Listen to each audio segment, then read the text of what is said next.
अस्सलामु अलैकुम वरहमतुल्लाहि वबरकातुहू।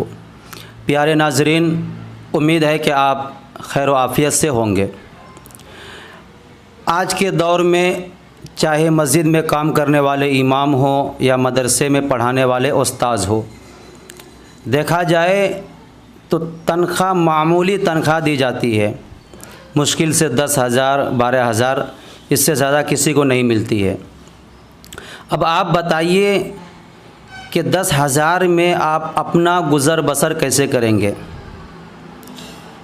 शुरू में तो हो जाता है, क्योंकि शुरू में जब कोई इमाम मस्जिद में इमामत के लिए आता है तो उनका ख़र्चा बहुत कम होता है, उनकी ज़िम्मेदारी बहुत कम होती है। इसलिए अगर 5,000 भी उसे मिल रहा है तो वो खुशी खुशी काम कर लेता है। लेकिन जब वो शादी करते हैं, उनके बच्चे होते हैं, फिर बच्चे को पढ़ाने का मसला सामने होता है, फिर बच्चे की शादी ब्याह का मसला सामने होता है, तो उस वक्त वो यही सोचते हैं कि अब मैं करूं तो करूं क्या, क्योंकि जो वक्त कुछ करने का था वो तो हमारे हाथ से ज़ाय हो गया। अब मैं करूं तो करूं क्या। मजबूरन मैंने कितने इमाम को अपनी आँखों से देखा है जो हाफिज़ कुरान, कारी और माशाअल्लाह अच्छी आवाज़ के मालिक, इसके बावजूद किसी कंपनी में वो काम कर रहे हैं, किसी दुकान पर वो काम कर रहे हैं, किसी होटल में वो काम कर रहे हैं, क्योंकि उनके अखराजात अब बढ़ चुके हैं। इसलिए हमें चाहिए कि मस्जिद में इमामत की फ़राइज़ को अंजाम देने के साथ साथ दुनियावी लाइन से कुछ काम हम ज़रूर करें। बहुत सारे काम हैं, आप अपने हिसाब से काम का इंतखाब कर सकते हैं। आप ऐसा काम करें जो जब चाहे आप उसको छोड़कर मस्जिद आ जाएं, फिर अपने काम में लग जाएं। मिसाल के तौर पे आम तौर से इमाम सिलाई का काम करते हैं, और मैं भी खुद एक टेलर हूँ, मेरी दुकान है, और तकरीबन 5 साल से मैं सिलाई की दुकान चला रहा हूँ। सिलाई करने में एक फ़ायदा तो ये है कि आप उस काम को जब तक करेंगे तो वो काम करने की वजह से आपका कपड़ा भी गंदा नहीं होगा। आप काम करते वक्त उठकर मस्जिद आ सकते हैं और अपनी ज़िम्मेदारी को पूरा कर सकते हैं।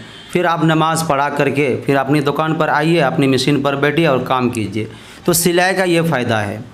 इसलिए आप अगर सिलाई का काम जानते हैं या सीखना चाहते हैं तो सीखिए और सिलाई का काम कीजिए, या इनके अलावा और भी बहुत सारे काम है। कहने का मकसद ये है कि आप इमाम अगर हैं तो इमामत के साथ साथ कोई काम ज़रूर करें, ताकि जब आपकी ज़िम्मेदारी बढ़ जाए, आपका अखराजात बढ़ जाए, उस वक्त आपको ये सोचना ना पड़े कि अब बच्चे को मैं कैसे पढ़ाऊँगा, अब बच्चे की शादी मैं कैसे करूँगा। दूसरी बात यह है कि आज अक्सर इमामों की हालत हम देखते हैं कि जब कोई इमाम बीमार हो जाते हैं तो उनका जो इलाज करना होता है अक्सर चंदे के पैसों से इलाज होता है।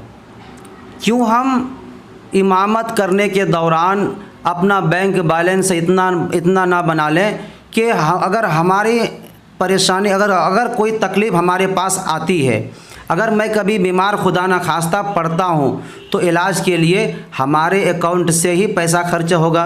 हम क्यों पहले इसके बारे में नहीं सोचते हैं। बीमार हो जाते हैं, फिर मस्जिद से ऐलान होते हैं, ग्रुप में ऐलान होते हैं कि आप इसके लिए माली ताउन करें, इसके लिए आप माली ताउन करें। ये बार बार कई ऐलान मैं देखता हूँ, आप लोग भी देखते होंगे। इसलिए हमें चाहिए कि इमामत के साथ साथ दुनियावी लाइन से कोई भी काम करें, चाहे सिलाई का काम हो या और कोई काम हो। हमारे पास अभी मौजूद है हाफिज़ मोहम्मद रेहान साहब, माशाअल्लाह ये भी एक मस्जिद के इमाम हैं और तकरीबन 15 साल से इमामत की फ़राइज़ को अंजाम दे रहे हैं।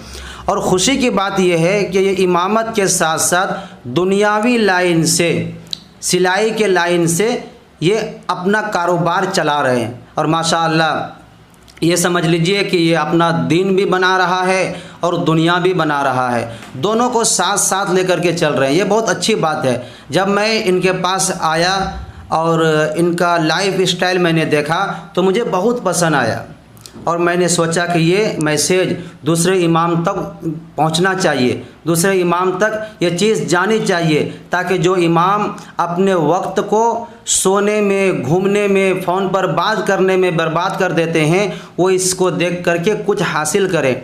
आज ऐसा नहीं कि हमारे पास वक्त नहीं है, सबसे ज़्यादा अगर वक्त आज है तो वो इमाम के पास है। आप अगर एक इमाम है, फजर की नमाज के बाद अगर आपकी मस्जिद में मकतब चलता है तो मुश्किल से 7 से 8 तक या 9 तक रख लीजिए। 9 बजे के बाद आप क्या करते हैं? 9 बजे से ज़ोहर तक तकरीबन 4 घंटे का टाइम होता है। 4 घंटे में 1 घंटा आप अपनी ज़रूरत के लिए निकाल दें, तब भी 3 घंटा आपके पास है। आप उस 3 घंटे को कहाँ खर्च कर रहे हैं? सोने में। नाश्ता किया और 12 बजे तक हम सोते हैं। 12 बजे उठा और फिर नहाया, कपड़ा पहना, ज़ोहर की नमाज़ पढ़ाई और फिर खाना खाया और फिर असर तक हम सोते हैं। असर के बाद फिर फ़ोन पर बात करने में अपनी कीमती वक्त ज़ाया कर देते हैं। तो हम कहाँ से कुछ दुनियावी लाइन से आगे बढ़ पाएंगे? दुनिया कमाना कोई बुरी चीज़ नहीं है, हलाल तरीके से आप कमाइए, मेहनत मजदूरी कीजिए, बिजनेस में आगे आइए, बहुत अच्छी चीज़ है। क्या आपका शौक़ नहीं है कि मैं हाजी बनूं, मैं हज करूं? लेकिन हम हज का तो शौक़ रखते हैं, लेकिन यही सब सोचते हैं कि कोई अपनी तरफ से मुझे हज करा दे, कोई अपने पैसों पर मुझे हज पर ले जाए, हम ये सोचते हैं। आप खुद कफील बनिए। जब तक आपके हाथों में पैसा नहीं होगा तो आप दुनिया में इज़्ज़त की ज़िंदगी नहीं गुजार सकते। तो इसलिए सारे इमाम से मेरी गुजारिश है कि आप इमामत के साथ साथ दुनियावी लाइन से आगे बढ़िए, चाहे सिलाई का काम हो या बिजनेस हो या और कोई काम हो। आप अपने हिसाब से आप क्या कर सकते हैं, आपसे क्या होगा, आप अपने हिसाब से डिसाइड कीजिए, इंतखाब कीजिए और उस मैदान में आइए। इंशाअल्लाह ये आपके लिए भी और आपके बच्चों के लिए भी बहुत मुफीद साबित होगा।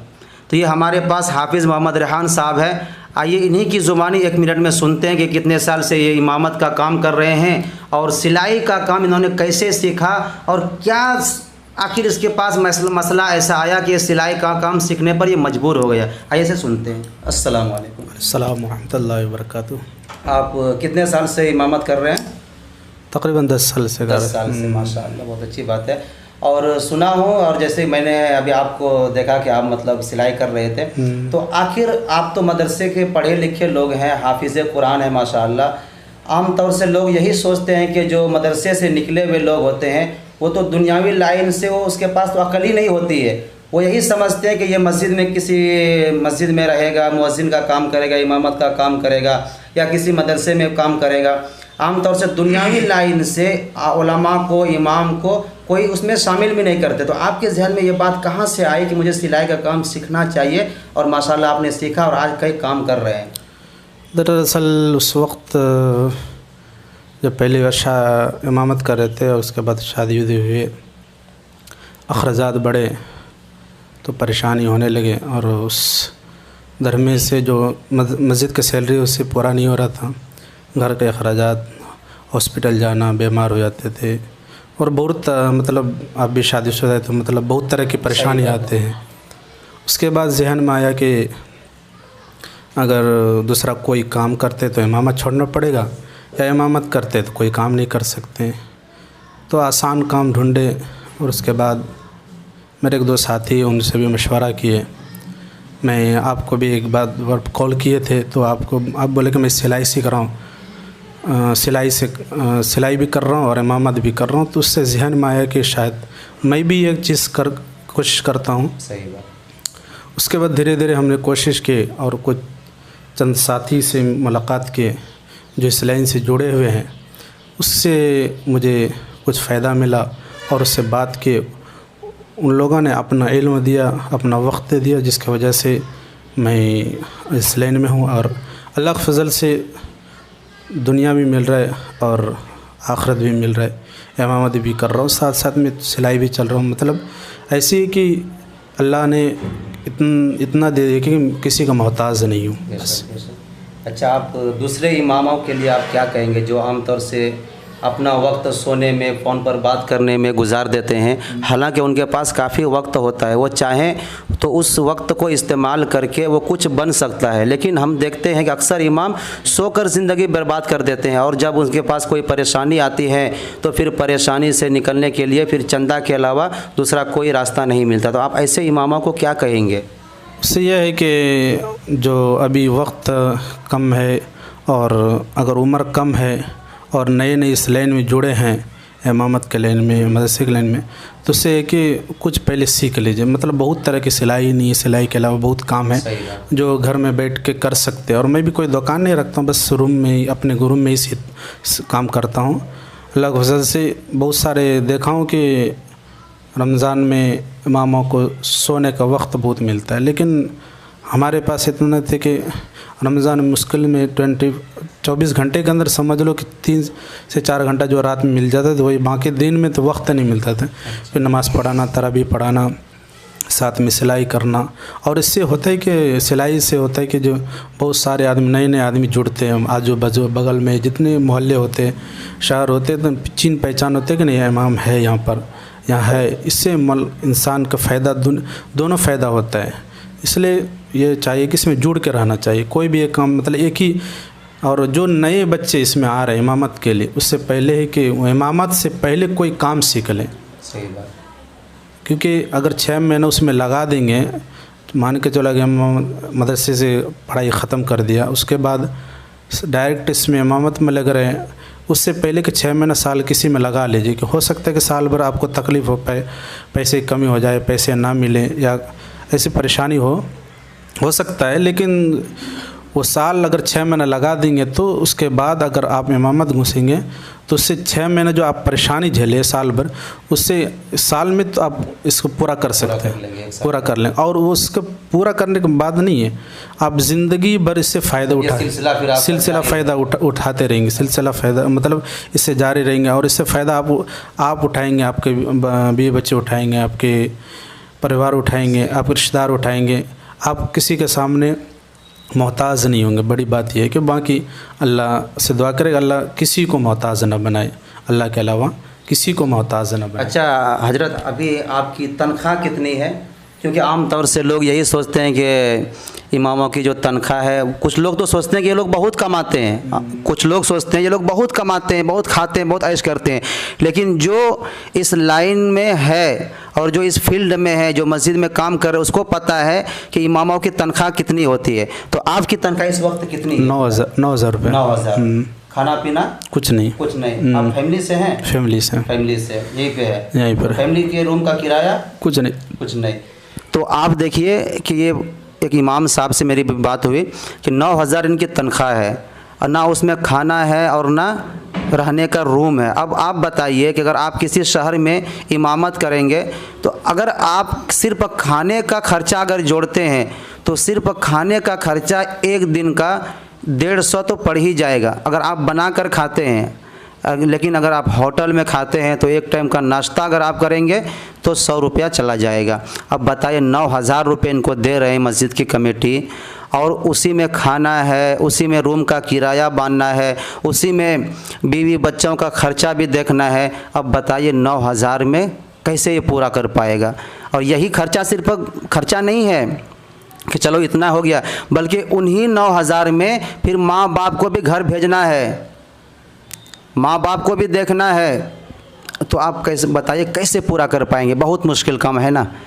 मैं खुद इस बात को जानता हूँ क्योंकि मैं भी आज 12 साल से इमाम हूँ और 12 साल से मस्जिद की खिदमत कर रहा हूँ और मेरी भी तनख्वाह वही 9,000 है। ऐसा नहीं कि मैं 50,000 मस्जिद से ले रहा हूँ, मेरी भी तनख्वाह 9,000 है।